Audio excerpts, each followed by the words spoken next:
Selanjutnya, kita akan pelajari beberapa teknik penanganan I/O. Ada 3 teknik yang akan kita pelajari. Yang pertama adalah program I/O, yang kedua interrupt driven I/O, dan direct memory access. Kalau program I/O, ini adalah penanganan I/O untuk sistem yang tanpa interrupt ini sebenarnya. Kalau tadi di gambar yang sebelumnya adalah gambar yang kiri ini. Ini adalah program I/O ini ya, yang tidak ada interrupt. Kalau yang interrupt driven I/O, berarti ini yang ada interruptnya. Kalau di gambar yang ABC tadi adalah yang tengah dan kanannya. Nah, DMA ini beda lagi. Nanti kita akan bahas di bagian akhir. Yang pertama, program I/O. Di program I/O ini, CPU itu terlibat 100% dalam operasi ya. Kemudian, device yang ada di situ itu sifatnya pasif. Pasif dalam artian tidak punya inisiatif untuk melaporkan status. Dia melaporkan status kalau ditanya. Jadi kita coba lihat ini contoh prosedur baca data ya. Jadi perintah baca dikirimkan ya dari CPU ke I/O. Kemudian I/O mengirimkan statusnya. Jadi I/O ini memberi jawaban kalau ada pertanyaan dari CPU. Maka I/O baru mengirimkan ke CPU. Kemudian dicek status dari I/O. Jika tidak siap, maka dia nanti akan kembali diulangi ya, ngirim perintah itu.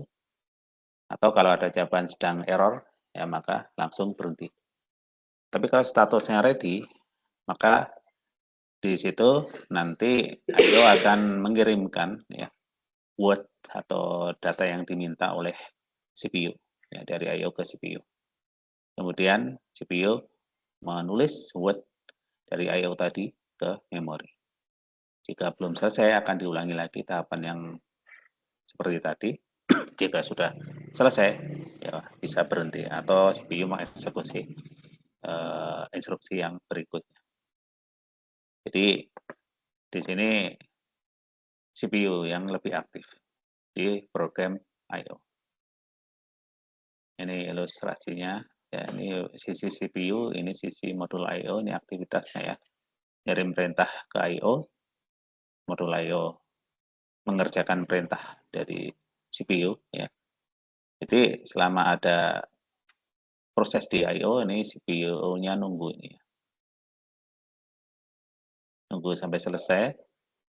Setelah beberapa saat CPU akan menanyakan hasilnya. Itu program I/O.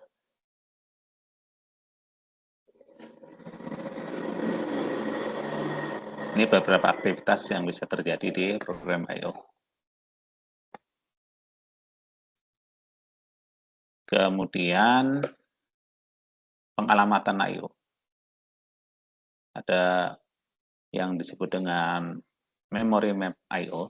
Nah, di sini ruang alamat yang ada itu akan digunakan oleh memori atau RAM dan I/O itu secara bersamaan. Maksudnya gini, alamat yang ada akan dialokasikan untuk memori dan ada yang dialokasikan untuk I/O.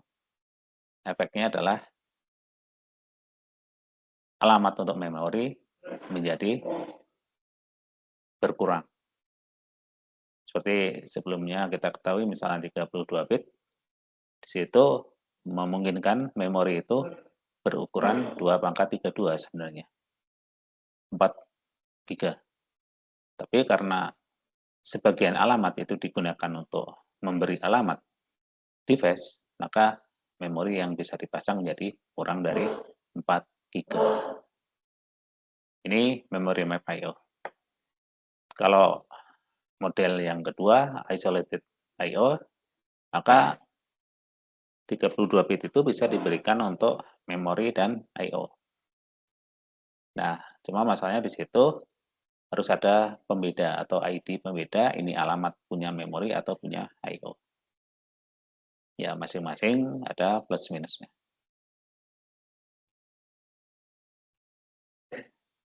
Oke, sampai di sini ada yang mau ditanyakan?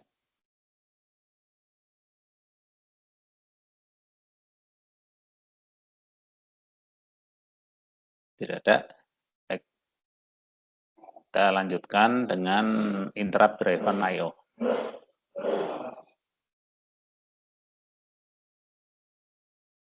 Kalau interrupt driven I/O seperti yang tadi sudah kita ketahui bahwa setelah mengirim perintah, di situ CPU bisa melanjutkan eksekusi berikutnya hingga datang laporan dari device yang berupa interrupt.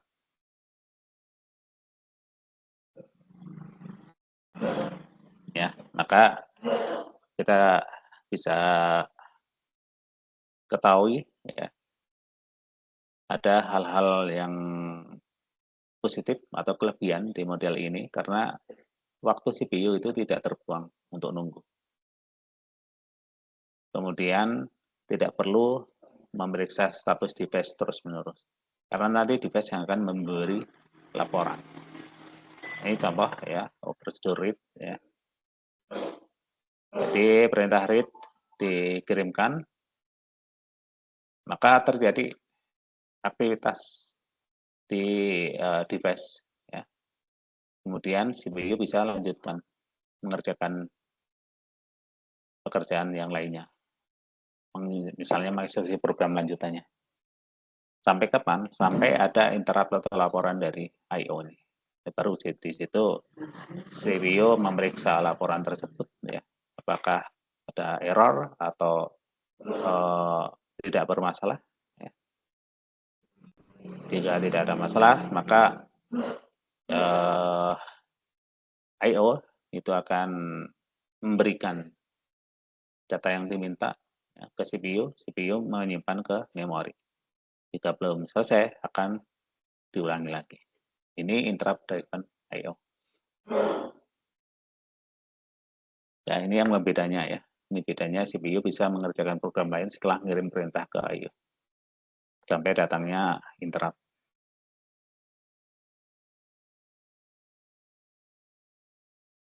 Nah, ini apa yang terjadi ketika ada interrupt. Ini gambar yang sedikit lebih detail dari ilustrasi atau penjelasan di halaman-halaman sebelumnya.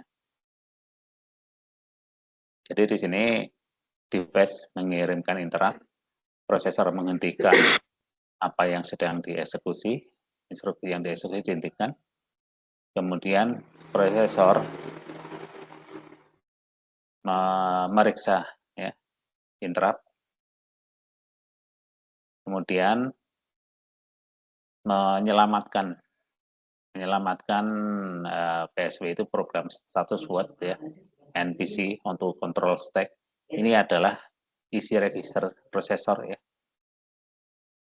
Jadi setelah prosesor sinyal acknowledge of interrupt ya, mengirimkan sinyal adanya interrupt, dia menyelamatkan isi register.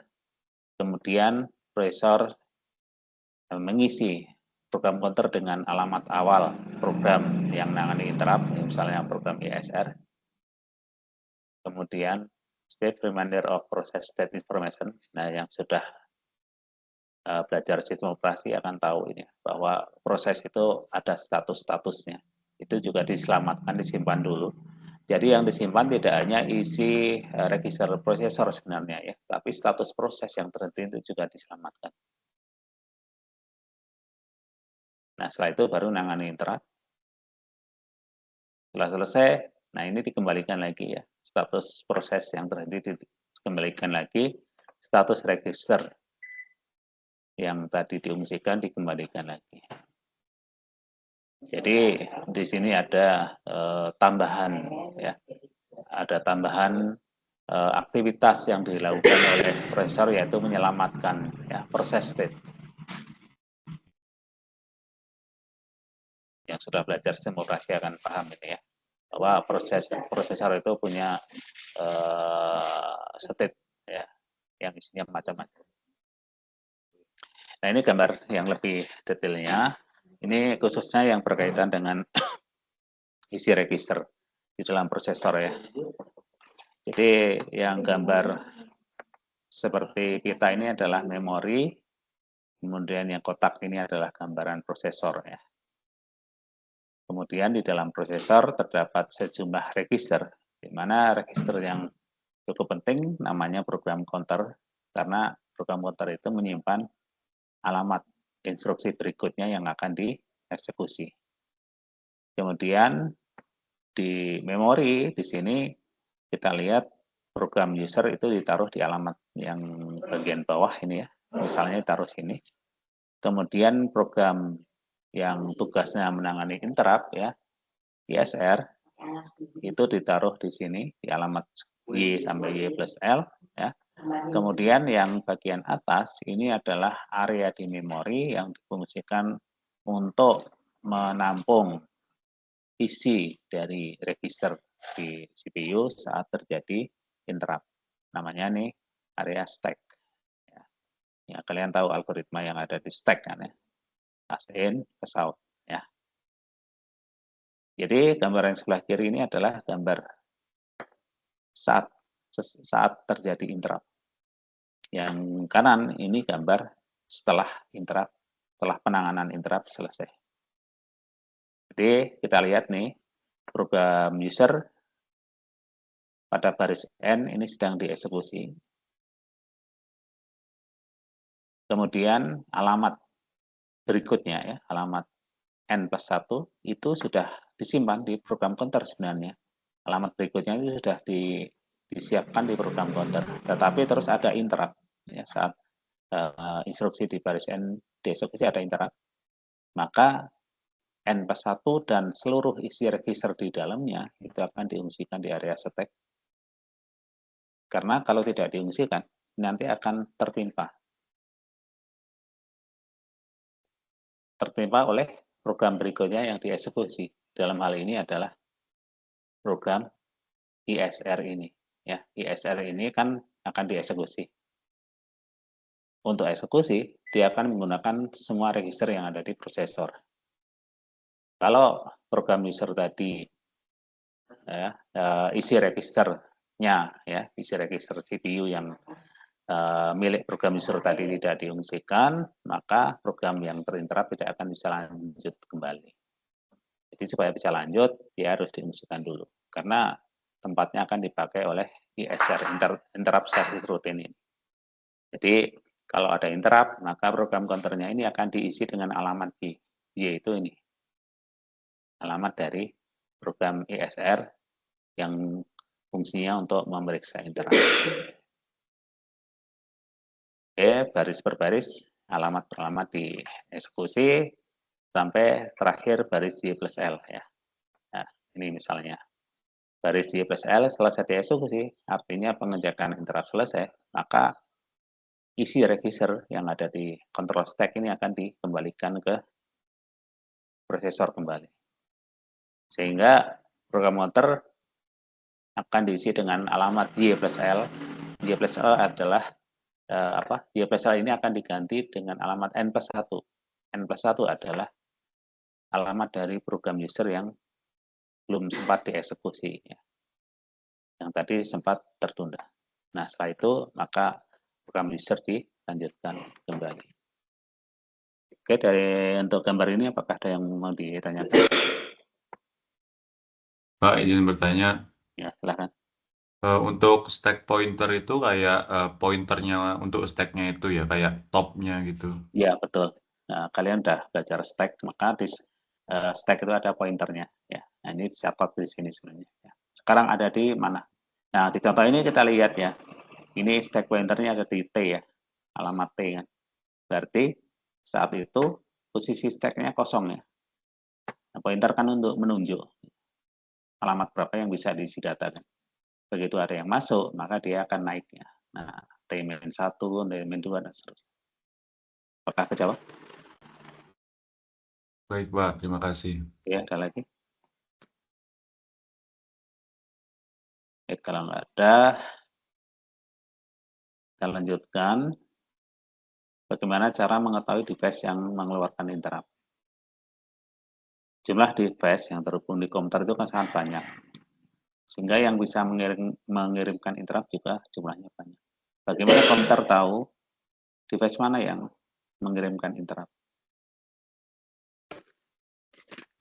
Ya kan ya? Jadi perlu ada cara kan? Kalau ada interrupt, ini sumbernya dari device yang mana?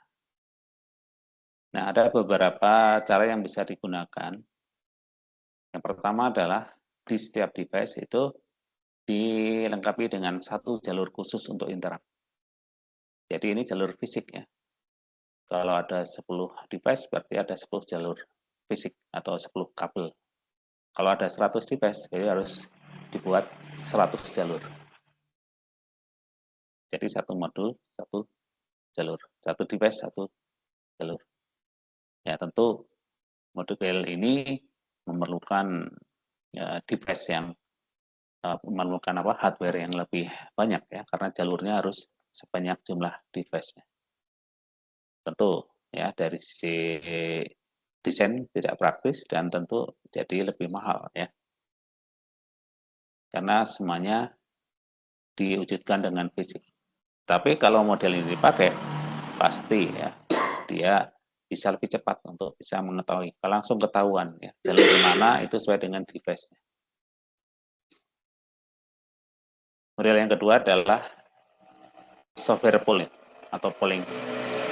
Kalau ini jalurnya tidak banyak ya, karena untuk mengetahui sumber interrupt hanya dilakukan dengan mengajukan pertanyaan atau secara software. Jadi ini di broadcast ya. Ini siapa yang mengirimkan interrupt, maka device yang mengirimkan dia akan memberi jawaban. Polling ya. Jadi bisa jadi mekanismenya dilakukan secara satu persatu bisa jadi ya. Jadi dari device pertama ditanya ngirim enggak, kalau enggak lanjut device kedua, device ketiga dan seterusnya sampai ditemukan yang mengirimkan interrupt. Kalau ada 100 bisa jadi ada makan waktu ya. Kalau yang mengirimkan interrupt itu di device yang terakhir ditanya. Tapi ini tidak perlu ada jalur fisik seperti yang model banyak jalur interrupt. Kemudian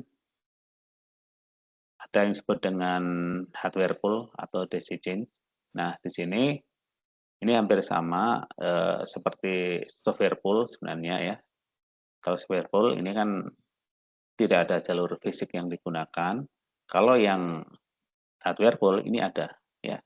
Nah, untuk mengetahui sumber interrupt itu dikirimkan sinyal secara estafet dari satu modul ke modul lainnya. Jadi sinyal tadi intinya adalah menanyakan siapa yang mengirim interrupt. Nah, device yang mengirimkan interrupt saja nanti yang akan memberi jawaban. Jadi jawaban berupa word atau vektor yang ditaruh di jalur data. Isi word-nya adalah alamat dari modul I/O dan identitas unik lainnya. Ya, ini gambarnya seperti ini. Jadi ini device 1, device 2, device 3 ya. Di situ ada jalur interrupt atau in dan out-nya. Ya. Jadi setiap device dilengkapi dengan seperti itu. Kemudian akan disambungkan dari satu device ke device yang lain. Misalnya terjadi interrupt, maka di sini akan dikirimkan sinyal untuk mengetahui interrupt. Ya. Misal dari device 1 di sini, kalau dia ngirim interrupt, dia akan memberi jawaban ke sini ya. Tapi kalau enggak, dia akan mengestafetkan ini pertanyaan tadi ke device berikutnya. Kalau device berikutnya enggak ngirim interrupt, dia estafetkan lagi. Misalnya ketiga, ya. Ketika ngirim, dia memberi jawab. Jadi modelnya seperti itu, decision. Yang keempat adalah dengan bus master. Ini hampir sama seperti yang sudah kita pelajari di model pengaturan penggunaan bus. Ya. Di situ ada satu unit khusus yang tugasnya mengatur penggunaan bus. Jadi setiap device yang akan mengirimkan interrupt, dia minta izin menggunakan jalur ke bus master ini. Ini mirip ya dengan materi kemarin yang di bus, di mana di situ ada arbiter yang tugasnya mengatur penggunaan bus.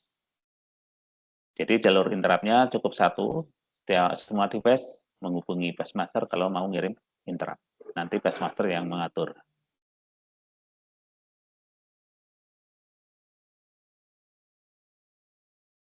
Nah, interrupt itu akan ditangani oleh device tertentu. Di contoh ini misalnya chip atau IC seri 82C59A, ya, itu bisa menangani 8 interrupt. Ya, satu chip itu bisa menangani 8 interrupt.